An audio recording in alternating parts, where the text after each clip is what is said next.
Bonjour à tous, aujourd'hui nous sommes le 4 février 2022 et je vais vous proposer un tirage intemporel sur que pouvons-nous faire pour nous réconcilier, comment faire pour trouver la bonne énergie, la bonne conscience et la bonne évolution entre nous.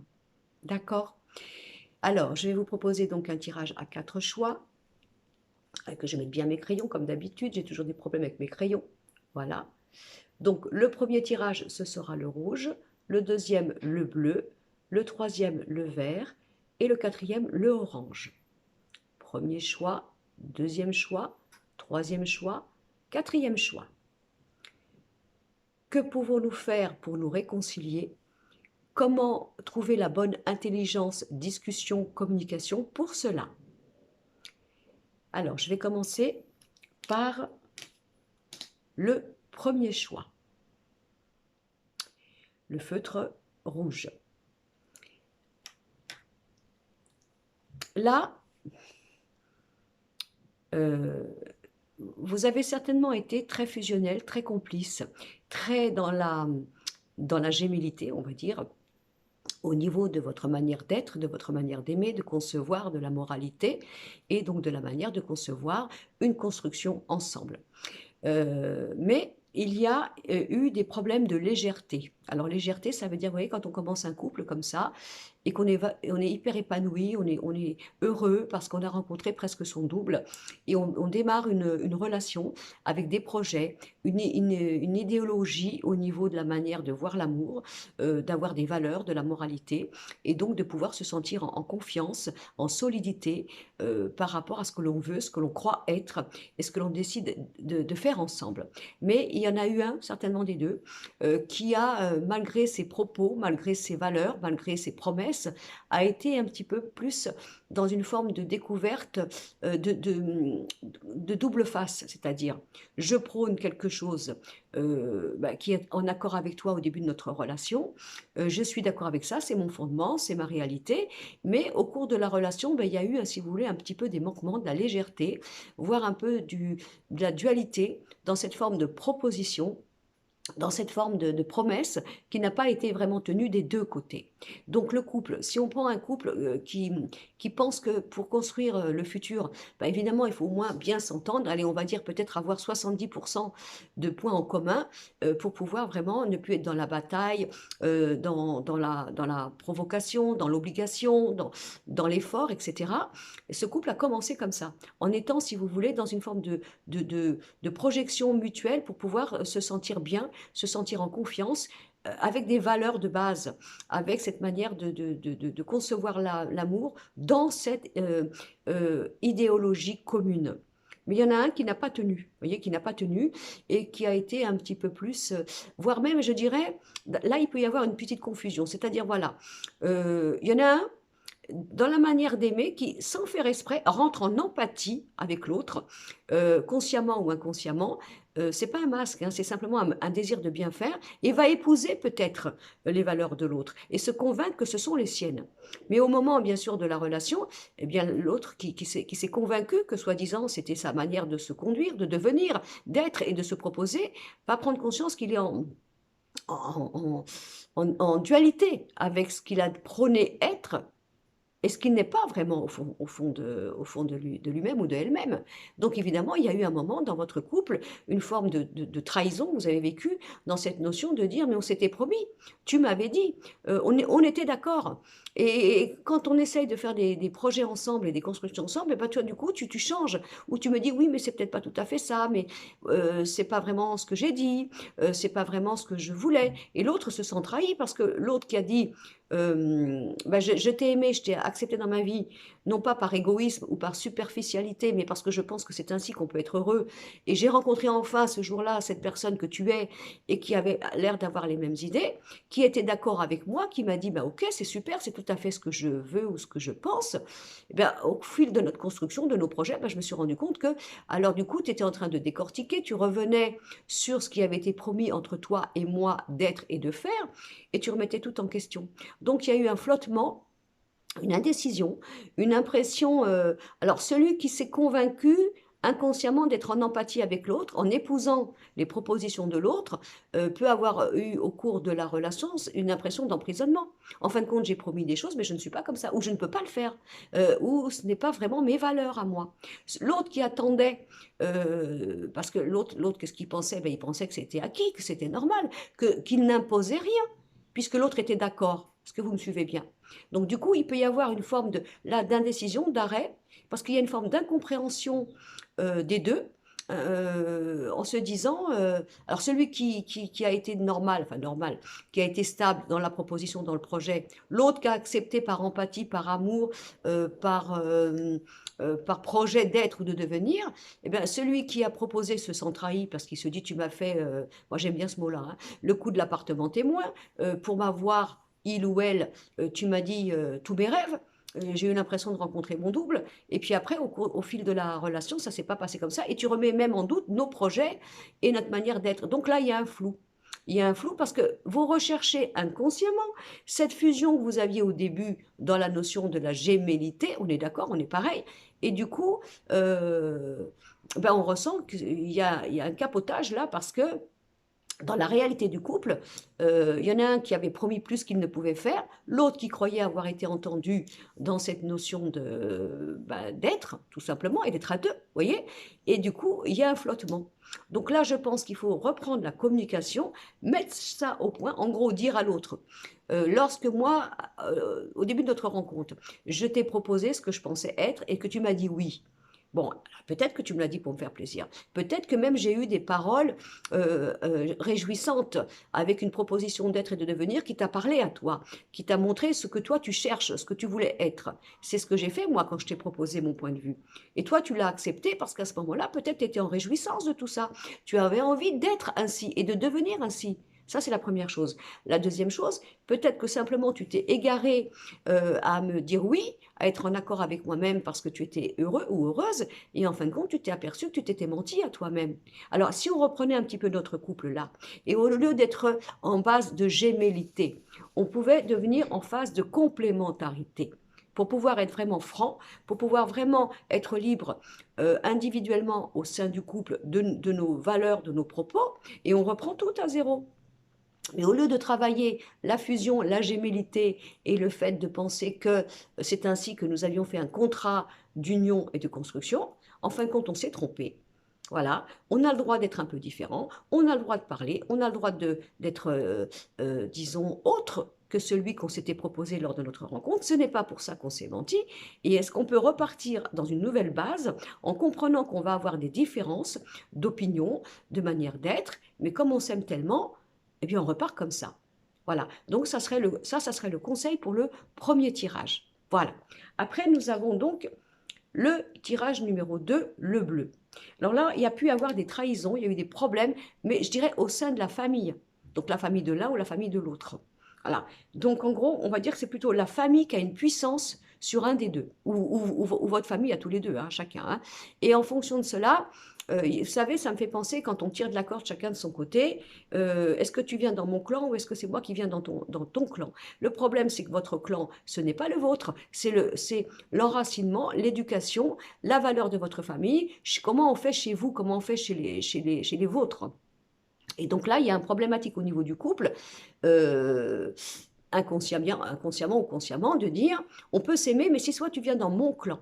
Donc si tu viens dans mes manières, mes rituels, ma tradition, ma manière de faire, puis l'autre, bien sûr, qui va dire, ben non, moi, je ne vois pas pourquoi je ferais ça, parce que du coup, je me perds, pourquoi je vais renier les miens pour rentrer dans ta vie et être simplement acquis ou acquise, et donc adopté par rapport à ton mode de fonctionnement. Donc là, il y a un jeu, si vous voulez, mais je dirais, c'est même pas vous.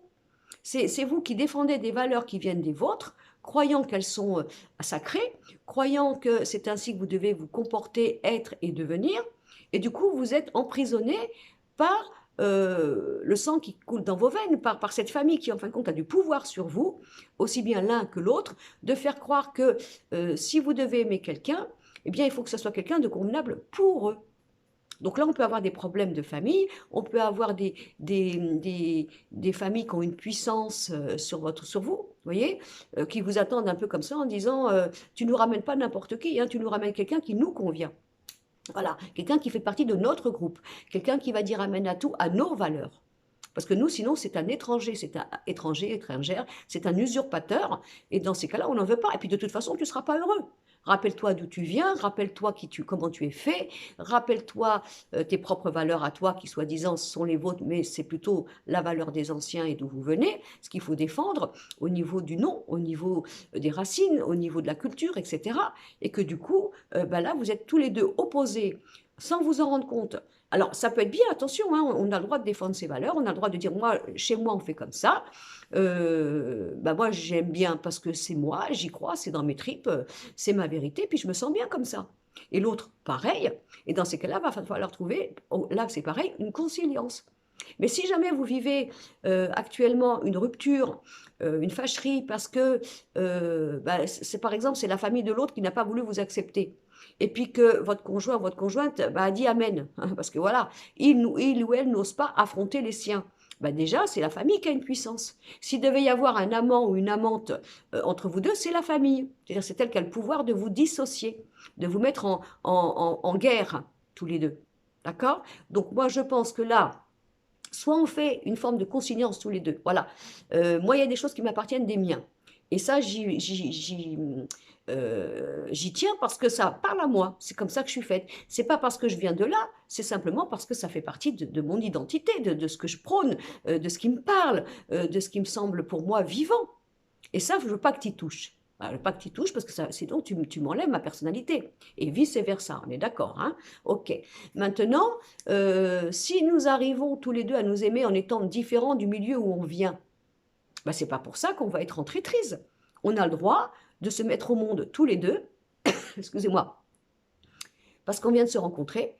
Toi, tu as une manière de vivre, moi j'ai une manière de vivre. Cette manière de vivre, à la limite, elle nous convient plus, parce que grâce à nous, ben, on a envie de démarrer quelque chose, une forme de personnalité nouvelle, tous les deux, dans un monde à nous, dans une manière de fonctionner. Ça plaira pas ni à ta famille, ni à la mienne, mais à la limite, on s'en fout parce que on a le droit d'être nous, on a le droit d'être adulte, on a le droit d'être indépendant, on a le droit de trouver notre propre vision du monde, notre propre personnalité, et puis on va faire un mélange de tout ça, toi et moi, on va devenir constructif et nouveau, toi et moi, dans des nouveaux concepts. Ça, c'est la deuxième chose. Troisième chose, comme je vous ai dit au début, on peut...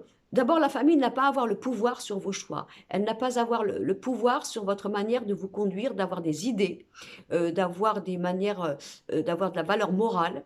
Si vous sentez en vous que c'est à vous, ça vous appartient, ben vous avez raison de les défendre et de les prôner. Si vous sentez que vous devenez le descendant des traditions d'où vous venez et qu'il faut les suivre parce que sinon vous abandonnez les vôtres et vous êtes le traître de la famille, traîtresse, parce que vous n'êtes pas comme eux et qu'en même temps vous avez rencontré quelqu'un qui vous propose d'être différent mais qu'en plus ça vous parle parce que c'est un nouveau monde pour vous, ben vous avez le droit. Voilà, vous avez le droit. Donc là, il y a un problème de famille qu'il faut enlever. La famille, c'est l'ennemi. Hein, des deux côtés, hein, ou de l'un ou de l'autre, ou de l'ennemi. Donc je pense que là, l'intelligence, puisque comment faire pour nous réconcilier, comment trouver une alliance entre nous, comment réparer cette rupture, eh bien c'est de travailler ce que je suis en train de vous proposer pour le moment, bien sûr si ça vous parle.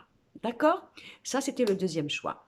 Alors là, nous avons le troisième choix, donc le vert. Alors là, ça me fait rire parce que c'est une question d'ego. Voilà.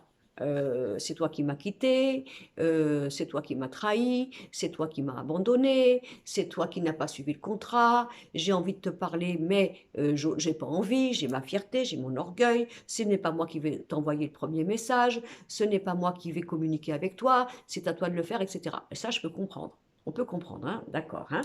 Mais là, c'est un peu comme si tous les deux, vous avez envie de vous parler, vous avez envie de communiquer, mais vous vous l'interdisez tous les deux.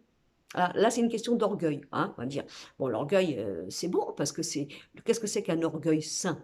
Un orgueil sain, c'est quand on vit des situations inacceptables, où l'orgueil dit non, là, tu ne peux pas continuer comme ça, reprends ta dignité, reprends ton respect, ne continue pas à te laisser bafouer comme ça, même si ça fait mal, tu te relèves et tu dis non. Ça, c'est l'orgueil sain. L'orgueil malsain, c'est quand on a bien entendu, et ça c'est pas de notre faute, c'est humain, cette notion de carapace, de se dire, bah, moi quand on m'a fait ça, je reviens pas, je ne pardonne pas, ce n'est pas moi qui ferai le premier pas, c'est comme ça, que vous ayez eu tort ou que vous ayez eu raison, c'est un peu comme ça que vous réagissez.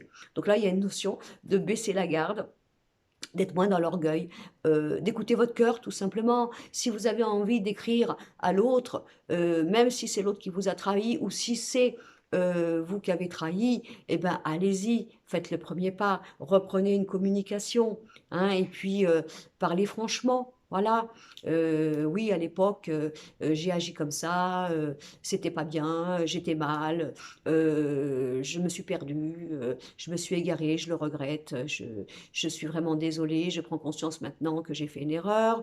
Bon, bah, ça, c'est pour celui qui a fait l'erreur, et celui ou celle, bien sûr. Après, ça peut être pas, c'est pas simplement la trahison, hein, ça peut être un problème de communication. Voilà, c'est la communication qui passe pas. Voilà. Au lieu de se parler comme on voudrait, et ben voilà, ça dégringole. On va avoir une forme de joute verbale pour l'ego. On n'entend pas l'autre dans la profondeur de ce il ou elle aurait voulu nous dire. Et puis, ça capote à chaque fois, ça déraille, on s'envoie des trucs à la figure, c'est moi qui ai raison, non, c'est toi qui as tort, non, c'est pas comme ça, j'attendais que tu me dises ça, mais tu me l'as pas dit. Bon, tout ceci peut être vrai. Vous l'avez certainement vécu. Simplement, puisque le sujet de la vidéo, c'est euh, comment, enfin, je ne sais plus ce que j'avais dit, hein, je vais retrouver le titre, concernant la rupture, comment recommuniquer, comment se réconcilier. Voilà, se réconcilier, et bien là, il faut faire baisser l'ego. Voilà. Vous avez envie de vous parler, vous parlez. Alors, si vous ne pouvez pas parler parce que c'est pas facile pour vous verbalement, ben reprenez la communication par écrit. Voilà, c'est plus facile quand on écrit. On est au calme, on n'est pas interrompu, on peut dire les choses en profondeur, et on peut se confier, on peut se confesser. Donc là, il est temps d'écrire, de s'échanger, de recommuniquer sans l'ego, sans l'orgueil, sans l'ajout verbal, en pouvant que la communication soit une forme de confession pure, limpide, exposée, déclarée de ce que vous ressentez dans votre cœur. Voilà. On fait plus semblant de se dire, s'il me dit ça, alors je dirai ça. S'il me répond pas comme ça, je répondrai pas comme ça. S'il m'écrit pas, alors là, c'est terminé. Pourquoi ça serait à moi d'écrire, etc. Donc là, on vous demande de reprendre la communication. Voilà, dans le sujet proposé de cette vidéo d'aujourd'hui. Voilà, donc ça c'était le troisième choix. Alors, le quatrième choix, là, orange, alors là, il y a pu y avoir des déceptions parce qu'il y a eu un choix au niveau de l'activité professionnelle, du travail. Alors, soit d'être, vous voyez, on rencontre quelqu'un, on est bien, une activité professionnelle arrive, on nous propose un travail au lointain, donc là, il y a une distance qui va se faire, et c'est l'activité qui prône. Voilà, la personne a choisi son activité, et l'autre, il est comme ça, il se dit, ben, non, alors moi, j'existe pas, tu as choisi ton travail, tu as choisi ton activité, et moi, j'en suis où là-dedans? Voilà, j'existe plus, j'avais pas d'importance en fin de compte, ok? Ça peut être aussi un problème de travail qui vous éloigne l'un et l'autre au niveau de votre vie en commun ou de vos projets, et que c'est le travail qui devient un poison, hein, qui devient le troisième personnage qui dit hey, hey, moi je suis là, qu'est-ce que tu vas faire? Et du coup, c'est l'activité professionnelle, c'est le travail qui peut donner un poison au niveau du couple ou qui a pu vous éloigner, qui a pu faire qu'il y a eu un choix qui a été fait, certainement très sage, hein, très, très. Il suffit qu'on ait une proposition de travail, c'est notre rêve, voilà. On avait attendu des années, ça y est, ça arrive, on ne peut pas rater ça et du coup, on y va. Et du coup, ben, ça oblige le couple à changer les projets. Il y en a un qui se retrouve éloigné, il y en a un qui se retrouve abandonné, on va dire, par celui qui a choisi de partir pour son travail, etc. Et voilà. Donc peut-être, alors ça c'est une chose. La deuxième chose c'est, nous sommes ensemble, nous nous aimons. Mais il y en a un qui travaille à 500 km.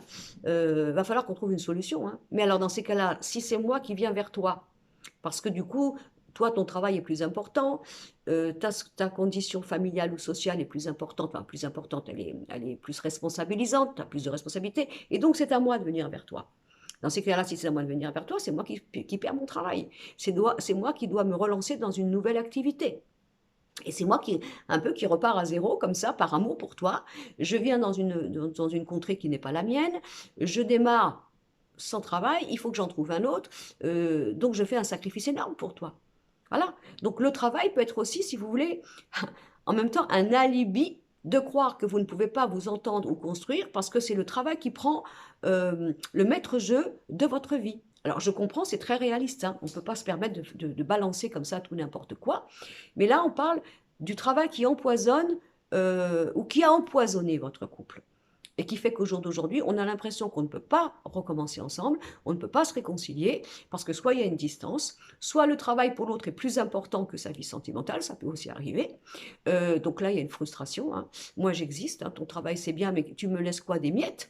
Parce que ton travail, bah, c'est ton amante ou ta maîtresse, façon de parler, c'est symbolique, hein. Et moi, je suis quoi?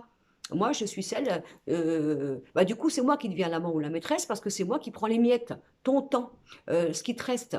Et ça nous empoisonne. Parce que moi, je veux pas que ce soit ton travail qui dirige ta vie, qui fasse que le temps que j'ai avec toi, eh bien, c'est en fonction, une fois que toi, tu t'es accompli dans ton travail, que on peut t'appeler le dimanche, ça dépend du travail qu'on a, hein, le soir, et tu t'en vas, et moi, je suis quoi? Donc le travail peut être un poison. Alors ça veut dire quoi ça? Ça veut dire que celui qui a un travail envahissant, hein, où ça lui prend toute l'énergie, peut-être que cette personne doit aussi prendre conscience que dans sa vie de couple, elle ne donne pas grand-chose à l'autre. Elle ne donne pas beaucoup de présence, elle ne donne pas beaucoup de constance, et que l'autre en souffre. Donc là, ça peut être un tirage où au niveau du travail, vous avez un poison, et il faut trouver quelque chose. Alors soit vous êtes ensemble, et là, il va falloir trouver comprendre que le travail ne doit pas devenir bah, la troisième personne du couple, hein. Et en même temps, si vous avez été séparés à cause du travail, bah, de comprendre que les choses peuvent changer. Bien sûr, les choses peuvent changer si vous vous aimez, bien entendu, hein. Et là, peut-être de trouver une conciliance. Alors là, on pose des choses. Qui est le plus en danger de tout quitter? Alors, ça peut être, par exemple, quelqu'un qui est à son compte. Voilà, à son compte, j'ai mon entreprise, j'ai des employés, je fais travailler du monde. En plus, bon, supposons que j'ai déjà eu une autre vie avant, donc j'ai des enfants qui sont par là. Toi, ça ne veut pas dire que c'est péjoratif, mais toi, tu es employé, ou voir que tu es à ton compte en profession libérale, mais dans la manière dont tu peux faire ton travail, tu peux le transporter ailleurs, faire une clientèle ailleurs, travailler par téléphone. Donc, du coup, c'est moins périlleux pour toi, etc., par rapport à moi. Voilà, donc il y a quelque chose à comprendre au niveau de votre couple, la réparation du couple, la construction du couple, c'est que ce ne soit pas le travail qui vous empoisonne pour être ensemble, pour vous réunir, pour vous aimer, et que ce ne soit pas le travail qui dirige votre vie au détriment de votre vie de couple. Voilà. Donc encore une fois, ce sont des messages courts, intemporels. À chaque fois que vous prendrez un tirage, bah, soit ça tombe pile poil parce que ça vous parle bien, soit vous dites oui, mais ça c'est bien, mais ça me correspond pas.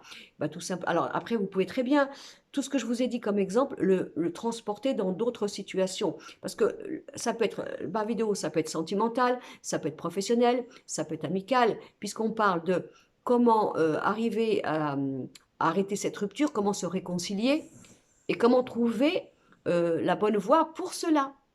Évidemment, à condition qu'il y ait de l'intérêt, qu'il y ait de l'amour, hein, entre vous, hein. Sinon, c'est pas la peine de se casser la tête, hein. C'est pas la peine d'user du temps pour rien, si de toute façon c'est déjà passé derrière vous, que c'est de l'histoire ancienne et que ça ne vous atteint plus. Voilà, je vous remercie d'avoir regardé ma vidéo, merci de partager, merci de vous abonner, merci pour vos j'aime, merci pour vos commentaires, et puis surtout, je vous dis à bientôt. Et surtout, passez une très très bonne journée.